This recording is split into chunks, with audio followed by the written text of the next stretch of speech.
세월호 참사 1주기를 맞이해서 이러저러 행사들이 많이 이제 지켜지고 있더라고요. 아마도 그 아픔이 너무 커서 그 아픔을 쉽게 잊지 못하는 사람들의 몸부림이라고 봐요. 그런데 뉴스를 보면은 그 세월호 1주기 기념을 맞이해서 치르는 행사들이 계속 갈등 가운데 있다는 것입니다.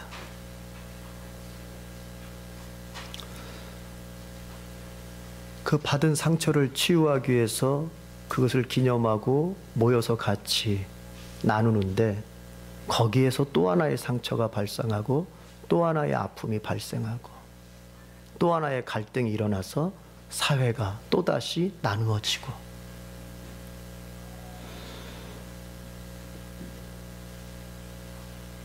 그러니까 상처받은 사람들이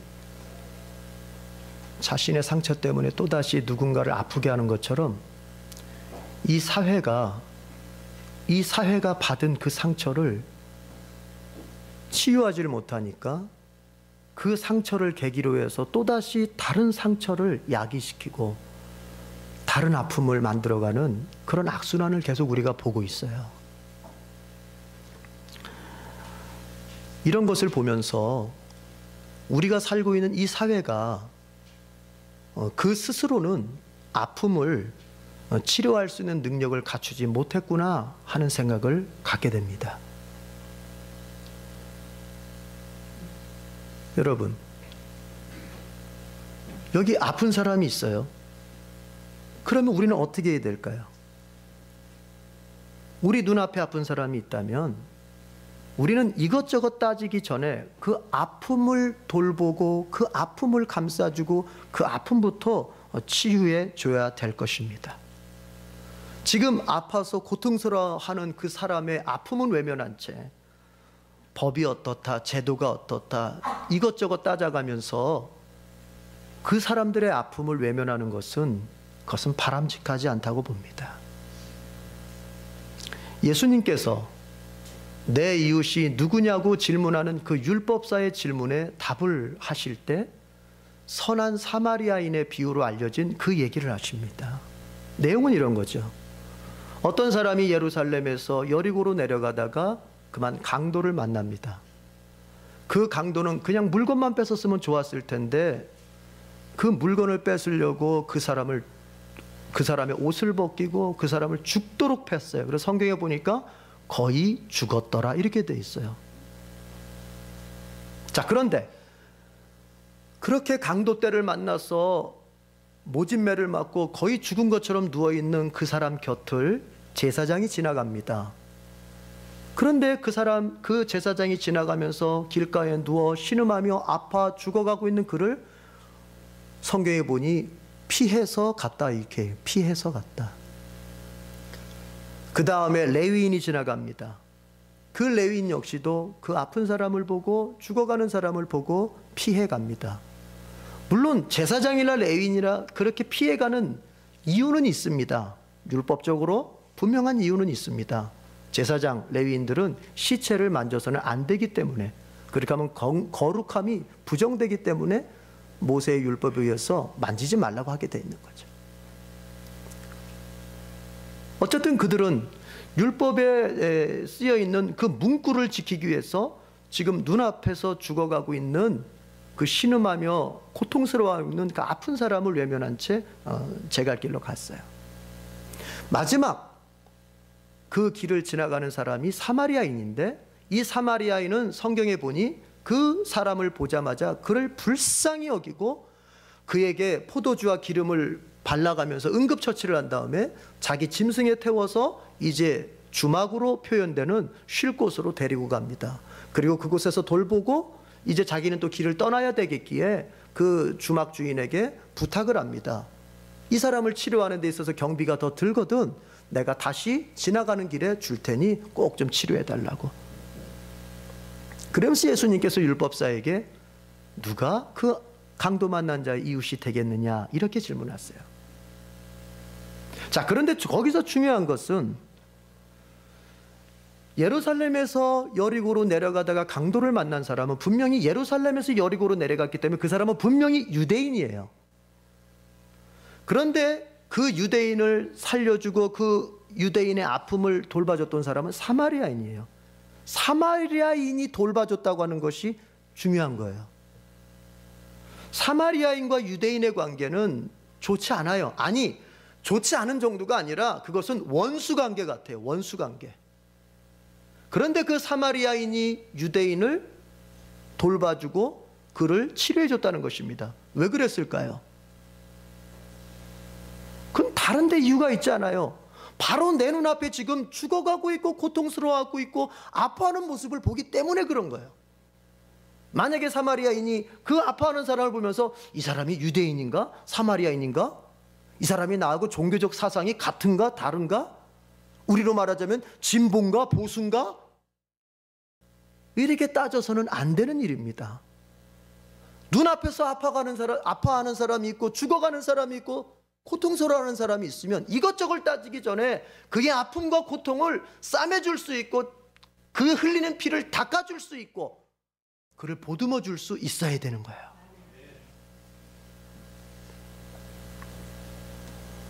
일단 아픈 사람을 보면 이것저것 따지지 말아야 돼요.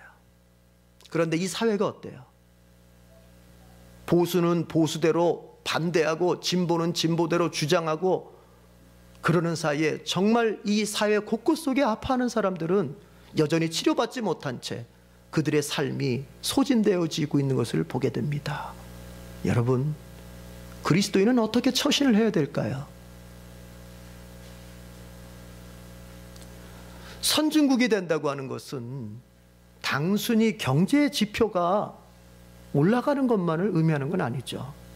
돈 많은 나라, 그게 선진국입니까? 돈 많은 나라를 치자면 중동의 오일머니들, 기름 팔아서 돈 번 사람들 많습니다. 그러나 그들을 가리켜서 선진국이라고 말하지 않아요. 요즘 중국이 각광을 받고 뜨고 있어요. 경제적인 관점에서. 그러나 그 나라를 가리켜서 선진국이라고 말하지 않아요. 선진국이 된다고 하는 것은 경제 지표도 하나의 요소가 될 수 있겠지만 더 중요한 것은 내적인 거예요. 내적인 거. 그 사회를 치료할 수 있는 성숙한 사람들이 많아질 때 선진국이 되는 거예요. 특별히 지도자 그룹에 서 있는 사람들이 그 사회를 보듬고 그 사회를 치료할 수 있는 그런 지도자들이 많아질 때 그 사회가 행복해지고 그 사회가 행복해질 때 비로소 그 사회는 선진국 대열에 들어가게 되는 겁니다. 그러나 안타까운 것은 이 나라를 들여다볼 때, 이 사회를 들여다볼 때 그런 성숙한 사람들이 특별히 지도자 그룹에서 더욱더 안 보인다고 하는 것입니다. 우리가 기도해야 될 제목이 뭘까요? 경제적 부강을 논하기 이전에 오늘 우리 기도자께서도 참 그렇게 잘 기도해 주셨는데 정말 이 사회를 아픈 사람들을 상처받은 그 마음들을 감싸고 싸매고 치료할 수 있는 그런 지도자들이 많이 나오도록 기도를 해야 돼요. 아울러 내 자신이 지도자 그룹에 서 있지 않더라도 나의 삶의 자리에서 내가 치료해 줄 수 있는 대상들이 있을 것입니다. 내가 보듬어 줄 수 있는 사람들이 있을 것입니다. 내가 그 역할을 해줄 때 아무것도 아닌 것 같아도 이 사회는 좀 더 나아지게 되는 거예요. 그리스도인들은 그렇게 살아야 돼요. 부활하신 예수님께서 제자들을 찾아오셨습니다. 제자들은 예수님이 체포되고 십자가에 죽은 이후로 그들 역시도 체포되고 그 십자가의 죽음에 넘겨질까 두려워하며 이제 어떤 곳에 숨어 있습니다. 그것을 전해지는 이야기에 의하자면 다락방이다 이렇게 얘기를 하는데 그 다락방에 숨어 있습니다.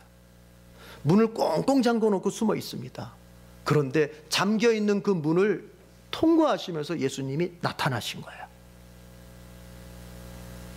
그리고 나서 예수님께서 제자들을 만나면서 하신 첫 마디가 뭐였냐면 너희에게 평강이 있을지어다. 평강. 다른 말로 말하면 평화. 유대적 표현으로 하자면 평안, 샬롬. 너희에게 평안, 평화, 평강이 있길 바란다. 그런데 제자들은 그 예수님을 알아보질 못하고 영인가 보다, 유령인가 보다, 어떤 환상인가 보다 하면서 그 예수님을 제대로 알아보지 못하고 무서워하고 두려워해요. 그러자 예수님께서 아니다. 나는 영이 아니다. 나는 유령이 아니다.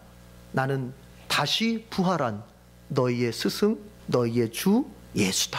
자기 자신이 부활했다고 하는 것을 여러 각도에서 증명을 해 주십니다. 어떻게 합니까? 내 손과 발을 봐라. 십자가에 못 박혔던 흔적이 그대로 있습니다. 그리고 나를 만져봐라. 와서 만져봐. 육체가 있다. 난 부활했다. 그리고 여기 먹을 것이 없느냐? 예, 예수님 생선 한 토막 있습니다. 가져와 봐라. 그 생선 한 토막을 드십니다. 그건 뭘 말하는 거냐면 예수님이 배고팠다는 소리가 아니라 내가 이렇게 육신이 있다고 하는 것을 먹는 걸 통해서 증명해 주시는 거예요. 영은 먹지 않잖아요.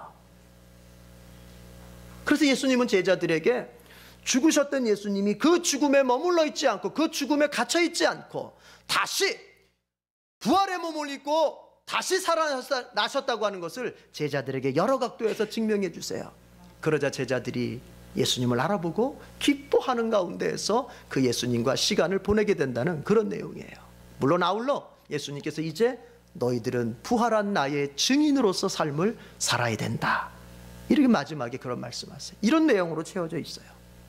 우리가 여기에서 정리해 볼 교훈이 있다면 먼저 여러분 기억하십시다.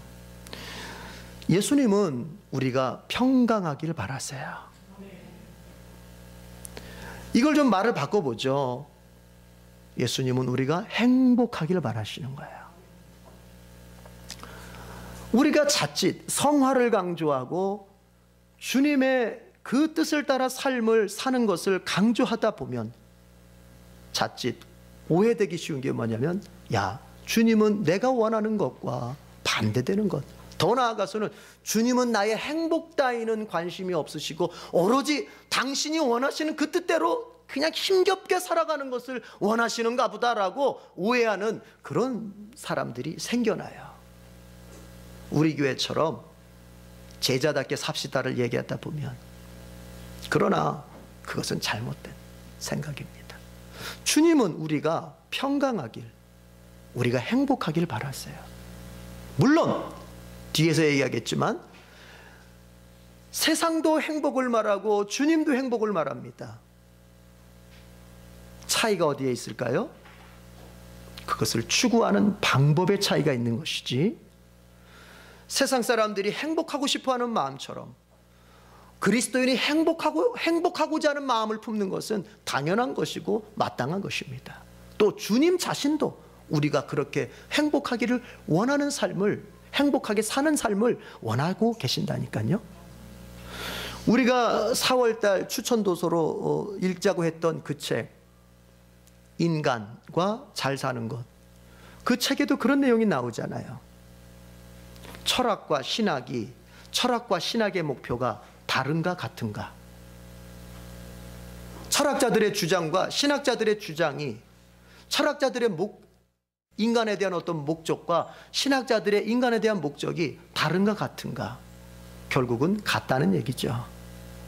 철학도 인간의 목적이, 궁극적 목적이 행복에 있다. 신학 역시도 다르지 않다는 얘기죠. 왜 그렇습니까? 하나님이 우리를 그렇게 만드셨기 때문에 그런 거예요. 그래서 우리가 행복하게 살기를 바라고 늘 우리가 평강하게 살기를 바라고 우리가 늘 발전하며 살길 바라는 것은 마땅히 가져야 할 인간의 본분이에요. 오히려 내가 행복해지기를 바라는 마음이 없이 더 나아지려는 마음을 갖지 않고 사는 것은 그것은 인간으로서 게으른 존재고 그것은 인간으로서 나태한 존재예요. 여러분, 평강하기를 바라십시오. 왜냐하면 주님이 여러분에게 평강하기를 바라시기 때문에 그런 거예요. 그래서 제자들에게 나타나시면서 하셨던 첫 마디가 얘들아 너희에게 평강이 있기를 바란다. 바꿔 말하면 너희들이 평강하길 바란다. 우리 옆 사람 축복하십시다. 평강하길 바랍니다. 행복하길 바랍니다. 주님께서 우리의 평강과 행복과 우리의 복을 늘 빌어주신 것처럼 주님의 제자들도 만날 때마다 그 사람을, 상대방을 위해서 평강을 빌어주고 행복을 빌어주고 복을 빌어줄 수 있어야 돼요. 구역 모임 할 때마다 빌어주고 서로 모여서 교제할 때마다 빌어주고. 왜냐하면 그것이 주님의 뜻이고 그렇게 할 때 그런 평강이나 복이나 이런 행복들이 커지기 때문에 그런 거예요. 커지기 때문에. 여러분 우리의 언어에는 무슨 능력이 있습니까? 네. 대개하는 능력이 있잖아요. 우리 창세기 할 때 배웠잖아요. 하나님의 말씀 안에는 어떤 능력이 있었죠? 그대로 되는 능력이 있었잖아요. 그분의 형상을 따라서 지음받은 우리라고 한다면 우리의 언어에도 그대로 되게 하는 능력이 있을까요? 없을까요? 있습니다. 그래서 우리가 복을 빌어주고 평강을 빌어주고 사랑을 빌어주고 행복을 빌어주면 됩니다. 됩니다. 우리가 능력이 있어서 되는 게 아닙니다. 우리가 빌어줄 때 우리가 입으로는 표현 안 하지만 누구의 이름으로 평강하길 바라고 누구의 이름으로 복을 빌어줍니까? 그리스도의 이름으로. 그래서 그리스도께서 하시기 때문에 되는 거예요. 주님은 우리가 평강하길 바라세요. 오늘 예배의 자리에 찾아오신 여러분 모두에게 이제 오늘부터 살게 될 한 주간의 삶에 놀랍게, 여러분이 정말 놀랍게, 그리고 여러분의 인생 가운데 정말 다시 없을 것 같은 그런 평강이 가득하길 바랍니다. 자, 그런데 그 평강, 그 행복은 세상 사람들도 바란다 그랬어요. 세상 사람들도 행복하길 바라고 예수 믿는 사람도 행복하길 바라요. 그럼 뭐가 다릅니까? 추구하는 방법이 다른 거예요. 행복을 만들어가는 방법이 다른 거예요. 세상 사람들의 행복 추구 방법은 오직 하나입니다. 내 욕망이 실현될 때 행복하다고 믿어요. 내 뜻이 이루어질 때 행복하다고 믿어요. 자기의 계획이 성취될 때만 행복하다고 그들은 생각해요. 내가 마음속에 품고 있는 이것이 내 인생 가운데 열매로 맺어질 때만 행복하다고 느껴요. 그래서 거꾸로 그들은 자기의 계획이 막히거나 자기의 욕망이 거절되거나 자기가 꿈꿨던 것이 이루어지지 않을 때 그들은 좌절합니다. 그들은 그것을 인생의 실패라고 얘기합니다. 그것은 더 이상 인생을 살아갈 의미가 없다고, 심지어는 자기의 생명까지 버리는 일도 서슴지 않습니다. 그러나 그리스도인들은 달라요. 그리스도인들은 행복을 바라는 마음은 같지만 그 행복을 만들어가는 과정이 그들과 달라요. 우리는 우리의 욕망이 이루어졌다고만 해서, 내가 원하는 그 일이 성취됐다고만 해서, 내가 계획하고 준비했던 그 노력들이 반드시 내 인생 중에 나타나야만 행복하다고 믿지 않아요. 그리스도인들의 행복 추구의 방법은 그런 데 있지 않아요. 뭐에 있습니까? 오스왈드 챔버스라고 하는 사람이 있어요. 이 사람은 아주 대단한 영적 지도자입니다. 이 사람은 평신도에게뿐만 아니라 오늘날 우리가 이름만 대면 알 수 있는 골든 맥도날드나 찰스 스탠리나 빌리 그레엄이나 이런 사람들에게도 영적인 그 지도력, 영적인 영향력을 주었던 그런 아주 대단한 영적 지도자였어요. 그분이 쓰신 주님은 나의 최고봉이라고 하는 그 책은 출간된 이후로 미국에서 60년 동안 최장기 베스트셀러를 기록할 정도로 아주 영향력을 줬던 그런 책이죠. 그래서 그건 기독교의 고전 중에 고전이 되었습니다. 그래서 우리 다음 달 5월 달에는 그 책을 좀 같이 좀 읽어보십시다. 주님은 나의 최고봉. 따라해 보실까요? 주님은 나의 최고봉. 그런데 그 오스왈드 챔버스가 이런 얘기를 했어요. 그 책에서 하나님은 우리에게 의논하시지 않는다는 것입니다. 내가 이런 슬픔, 이런 실망, 내가 너에게 이런 슬픔의 경험을 줄까? 저런 실망의 경험을 줄까? 미리 의논하고 나서 주시지 않는다는 것입니다. 그냥 예고 없이 그분은 나에게 그런 일들을 허락하신다는 거야. 때로는 실망스럽고, 때로는 절망스럽고, 때로는 죄송합니다, 세월호 사건처럼 아파할 만한 일들을 그냥 허락하신다는 거예요. 그럼으로써 그분은 하나님께서 우리를 위하여 예정하신 그 목적으로 우리를 알맞게 빚어간다는 거예요. 그래서 우리는 이런 일을 만나고 저런 일을 만나며 사는 게 맞는데, 중요한 것은 우리가 만나게 되는 일, 거쳐가는 인생의 과정을 통해서 어떤 사람은 더 고상하고 더 깊이 있고 더 수준이 높은 그런 사람이 되기도 하고, 어떤 사람은 이런 일 저런 일 만날 때 그런 거치는 일들로 인해서 더 험악해지고 더 고집스러워지고 독선적이 되는 그런 사람이 되기도 한다는 거예요. 이렇게도 표현했어요. 우리는 하나님이 예고 없이 던져주시는 그 일들을 통해서 어떤 사람은 악마가 되기도 하고 어떤 사람은 성자가 되기도 한다. 아하, 그것이 무엇에 달렸을까? 그 질문입니다. 오스왈드 챔버스는 말합니다. 그것은 전적으로 우리와 하나님과의 관계에 달려있다. 그건 무슨 얘기냐면요, 우리는 우리가 만나게 될 인생을 다 알지 못한 채 살아가요. 여러분에게 일어날 일을 알고 가는 사람이 있습니까? 없죠. 그게 궁금해서 찾아가는 게 점집이잖아요. 그게 궁금해서 찾아가는 게 소위 교회 안에서조차도 뭐 예언한답시고 어쩌고 저쩌고 하는 사람들 찾아가서 어떻게 해야 돼요? 묻잖아요. 주님은 그걸 기뻐하시지 않으세요. 주님께서 만약에 내가 앞일을 알고 살아가야 될 것 같으면 나하고 의논하시면서 너한테 이런 일 줄 거야 라고 말씀하시지 그냥 던져주시지 않습니다. 하나님께서는 우리에게 우리가 예측할 수 없는 인생을 살게 하신다니까요. 그걸 알고 가야 돼요. 그래서 놀라지도 말고 당황하지도 말고 항상 여유 있게 갈 수 있는 게 그리스도인입니다. 왜요? 알고 가거든요. 주님은 내가 예상치 못한 일을 주실 수 있어 알고 가는 거예요. 그런데 우리가 그 만나게 되는 일들 가운데서 여러분, 이제 그 일을 내가 재료 삼아서 내 인격을 성숙시키고 내 삶을 더 발전시키고 내 믿음을 더 뜨겁게 할 것인가, 아니면은 신앙은 차가워지고 인격은 더 냉랭해지고 인생은 자포자기한 인생으로 갈 것인가? 결정해야 됩니다. 결정해야 됩니다. 아니, 결정되게 돼 있어요. 그거는. 그러면 이왕 우리가 어려움을 당하고 슬픔을 당하고 아픔을 당하면서도 더 발전하는 신앙, 발전하는 인생으로 가는 길, 그건 어디에 달렸다고요? 하나님과 나와의 관계에 달렸어요. 어떻게 해요? 여러분이 고난을 당합니다. 예상치 못한 고난이었습니다. 물질의 고난을 당합니다. 건강의 고난을 당합니다.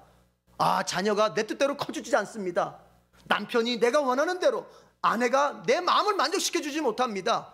어렵다 합니다. 여러분, 이제 그때 여러분은 그 문제를 어떻게 해결해 가시겠습니까? 그것을 그냥 인간적으로 해결하려고 들면 문제는 더 꼬이기 시작하는 거예요. 하나님을 생각합니다. 하나님께서 나를 창조하셨고 하나님께서 그리스도를 통해서 나를 구원해서 자녀 삼아 주셨음에도 불구하고 나에게 이런 일이 벌어지고 있다면, 이것은 나쁜 일이 아니야. 이것은 부정적인 일이 아니야. 하나님께서 나를 더 깊게, 더 높게, 더 넓게 빚어가시려고 하시는 하나님의 재료일 뿐이야. 그래서 하나님을 바라보는 가운데 그 인생을 바라보니까, 하나님을 바라보는 가운데 그 고난을 바라보니까 그 고난이 나쁘게만 보이지 않더라는 것입니다. 그래서 어떻게 합니까? 인내합니다. 기다립니다. 그리고 기도합니다. 그러자 하나님께서 그 시기가 지나면서 놀랍게 그 일이 있음으로 말미암아 더욱더 복되어지도록 하나님 만드시는 거예요.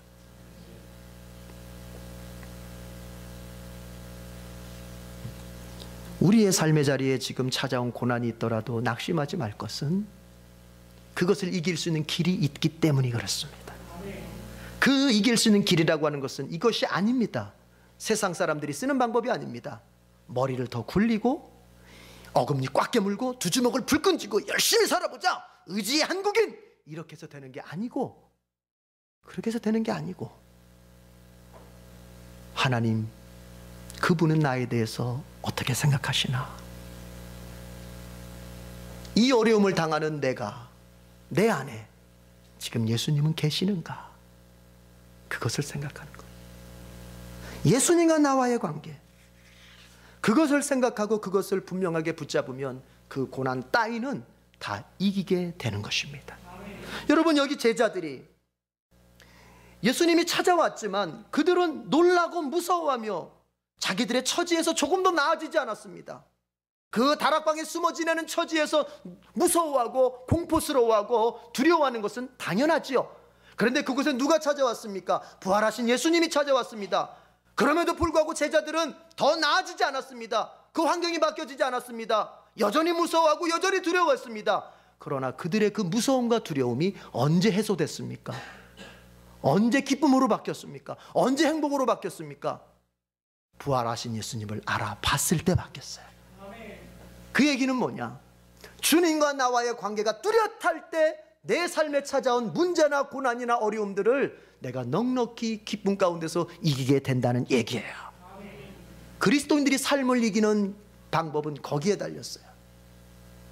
세상 사람들이 삶의 위기가 올 때 그들이 찾아가는 것은 돈이 없으면 은행을 찾아가고, 힘이 없으면 권력자를 찾아가고, 건강이 없으면 의사만을 바라보겠지만, 그리스도인들이 삶을 이겨가는 방법은 돈의 문제든 건강의 문제든 관계의 문제든 힘의 문제든 자녀의 문제든 내 배우자의 문제든 그것이 나의 진로의 문제든 어떤 문제든 그 문제의 종류를 막론하고 해결의 길은 예수님과 나와의 관계에서 찾는다는 거예요. 그분이 다시 사셨고 다시 사신 그분이 성령으로 지금 나와 함께 계시고, 그분이 내 삶의 자리에 여전히 함께 하시면서 내가 기도할 때 역사하시고, 내가 바라면 그분도 바라주시고, 내가 움직이면 같이 움직여 주시고, 내가 머물러 있으면 같이 머물러 주시는 바로 그분이라고 하는 그분과 나와의 관계가 확신이 생길 때 우리는 비로소 삶의 위기들을 이기게 되는 것입니다. 그리스도인들이 행복을 바라는 마음, 그것을 이루어가는 과정이 어디에 있다고요? 예수님과 나와의 관계에서 있다는 것입니다. 우리 예수님은 죽으셨지만 다시 사셨습니다. 죽음은 예수님을 묶어둘 수 없었습니다. 왜냐하면 예수님 자체가 생명의 근원이시기 때문에 그런 거예요. 여러분 생각해 보세요. 어느 방에 어두움이 가득합니다. 그러나 그 어두움에 그 방에 누군가가 요만한 작은 창문이라도 하나 만들어서 밖을 통하게 해보십시오. 이제 그곳에, 그 어두웠던 방에 빛이 들어오기 시작합니다. 그러면 그 어두움은, 빛이 들어온 양만큼 어두움은 물러가게 돼 있어요. 어두움은 절대로 빛을 이길 수가 없어요. 그런 것처럼 죽음은 생명을 이길 수가 없어요. 그러므로 죽음이 예수님을 묶어둘 수가 없는 거예요. 생명의 근원이시기 때문에. 우리 예수님은 다시 살아나셨습니다. 이걸 믿으십니까? 이걸 믿으십니까? 그 예수님을 확신할 수 있어야 돼요. 제자들이 예수님을 봤으면서도 두려워했던 것은 그 예수님을 여전히 십자가에서 죽으신 예수님으로만 생각했기 때문에 그런 거예요. 그 죽으셨던 예수님, 나의 죄를 위해서 비록 십자가에서 죽었지만 그분이 다시 사셨고 다시 사신 예수님이 내 앞에 계시다고 하는 이 관계에 확신이 없을 때, 그는 예수님과 함께 있으면서도 성경 36절에 보니 그들 가운데 예수님이 계셨음에도 불구하고 그들은 여전히 무서워하고 두려워할 수밖에 없었습니다. 그러나 그 예수님을 이제 알아봤을 때, 아, 주님 부활하셨구나, 부활하신 주님이 나와 함께 계시는구나, 이것을 알았을 때 그들은 기뻐할 수 있었다는 얘기입니다. 우리나라에 들어온 선교사들 중에서 서북지방, 저쪽 북한에 그쪽 서북지방을 선교 거점으로 삼고 이제 선교했던 분들이 있는데, 그분들이 이제 평양에다가 선교 어떤 센터를 설립하려고 그랬어요. 그쪽 북한 지역을 이제 선교를 효율적으로 하기 위해서 중앙에 이제 센터를 만들려고 했던 거죠. 근데 그 일이 쉽지가 않았어요. 처음에는 의료 선교를 통해서 이제 사람들을 도와주니까 평양의 감사도 좋은 일 한다 해가지고 봐줬는데, 본격적으로 이제 의료 선교를 넘어서서 예수 복음을 전하려고 딱 하니까 이 평양 감사가 딱 중지시키는 거예요. 그거는 못하게 하는 거야. 이거를 어떻게 해야 되나? 그 멈출 수가 없잖아요. 또 외국인 이름으로는 건물 하나 못 사게 하던 시절이니까.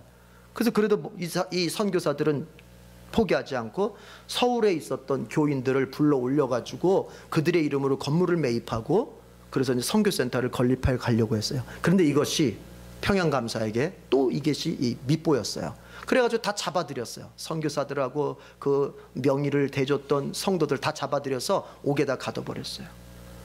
전국 각지에 있었던 선교사들이나 이제 교회들이 감옥에 갇혀 있었던 그들에게 위로의 편지를 써서 보냈습니다.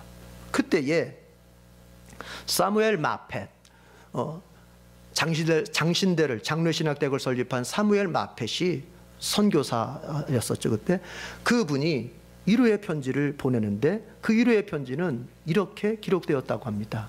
아주 분명하고 단순하게 이렇게 기록되었다 그래요. 내가 어디로 가든지 내 하나님 여호와가 너와 함께하느니라. 여러분은 혼자가 아닙니다. 여러분은 결코 혼자가 아닙니다. 이것이 하나님의 약속입니다. 내가 너와 함께한다. 내가 어디로 가든지 내가 너와 함께한다. 여러분은 결코 혼자가 아닙니다. 하나님이 함께하십니다. 마펫은 이 간단한 편지를 보냈는데 그 감옥에 있던 선교사들이나 그 성도들은 그 편지를 읽고 울면서 그들 마음속에 힘을 더 북돋았다고 해요. 하나님과 나와의 관계, 내가 감옥에서조차도 하나님이 나와 함께 계시는 분이라고 하는 것에 대한 확신, 내가 어느 자리에 있든지 간에 부활하신 예수님께서 오늘 나와 함께 계신다고 하는 그 확신, 내가 지금 어떠한 상황에 몰려있다 하더라도 이 자리에서조차 주님이 나와 함께 계시다고 하는 그 확신, 그 관계에 대한 확신, 그것이 있을 때 성도는 강해지고 성도는 삶을 이기게 되는 거예요. 우리에게 그런 믿음 주시기를 소망합니다. 아울러 예수님께서는 이렇게 말씀하셨습니다. 이제 너희들이 이 모든 일의 증인이다. 내가 십자가에서 죽어 죄를 용서받게 했고 다시 부활하여 이렇게 너희 앞에 나타난 이 모든 일의 증인은 바로 너희다. 여러분, 우리의 삶이라고 하는 것은 증인된 삶입니다. 예수님의 십자가의 구원을 믿습니까? 예수님의 십자가의 보혈로 여러분의 죄와 여러분의 모든 허물이 용서되었고 하나님의 자녀가 되었고 더 나아가 영생과 천국을 얻게 되었다는 거 믿으십니까? 그 죽으신 주님께서 죽음에 머물러 있지 않고 살아계시고 부활하셔서 살아계시고 지금도 인간에게 평강을 빌어주며 같이 하고 계시다고 하는 거 믿으십니까? 그렇다면 이제 우리는 그 증인으로 살아가라는 것이 주님의 명령입니다. 어떤 동네에 교회가 있는데 그 동네로 어떤 사람이 직장을 떠나서 이제 이사를 했고 이 사람이 교회를 찾았어요. 이사간 동네에서 이제 다닐 교회를 찾는 거죠. 그런데 교회가 참 많았어요. 우리도 많잖아요. 주변에 많아요. 교회가. 이 사람은 그 많은 교회를 다 돌아다녀 볼 수도 없고 이제 어떻게 교회를 찾아야 되나 하다가 그 동네에서 경비원 생활을 오래 하신 노인분한테 한번 물었어요. 아저씨, 제가 교회를 다니는 사람인데 이 동네 이사 온 지 얼마 안 돼요. 제가 좀 다닐 만한 교회가 좀 있을까요? 그러자 그 아저씨는 고민도 안 해요. 고민할 거 없어요. 예, 그 교회는 바로 저깁니다 하면서 저 꼭대기 언덕에 있는 교회 하나를 가르쳐 주더래요. 평지에 있는 것도 아니고 꼭대기 언덕. 우리처럼 6층에 있었나? 그 꼭대기에 있는 교회를 가르쳐. 그래서 그 이사한 사람이 물었어요. 아니 아저씨, 저기 말고도 가까운 교회도 이렇게 많은데 왜 굳이 저 꼭대기에 있는 교회를 추천해 주시나요? 질문했어요. 그랬더니 그 경비원 아저씨께서 이렇게 대답을 하셨어요. 이유는 간단합니다. 저는 교인이 아니라 다른 것은 잘 모릅니다. 그런데 제가 여기에 와서 일하면서 느낀 것이, 경험한 것이 있는데 유독 이제 일요일이면 예배를 다 드리고 이제 사람들이 나오는데 교회마다, 근데 유독 예배가 끝난 다음에 저 교회 교인들만 얼굴이 환하게 기뻐하면서 나오고 있습니다. 나갈 때 웃으면서 나가세요? 경비 아저씨들이 다 보고 있어요. 여러분 우리가 전도지예요. 우리의 삶이 전도지고 우리의 얼굴이 전도지고 우리의 인격이 전도지예요. 주님께서 우리에게 증인된 삶을 살라고 말씀하셨을 때 뭐 거창한 거 생각하지 맙시다. 내 가정 안에서 정말 내가 예수 믿는 사람 다음에 기쁨을 가지고 살고, 내가 일하는 직장, 만나는 인간관계 속에서 정말 내가 예수 믿는 사람으로서의 평강을 가지고 살면 그 자체가 전도가 되는 거예요. 주님께서 그렇게 살 수 있도록 힘주시기를 바랍니다. 기도하겠습니다.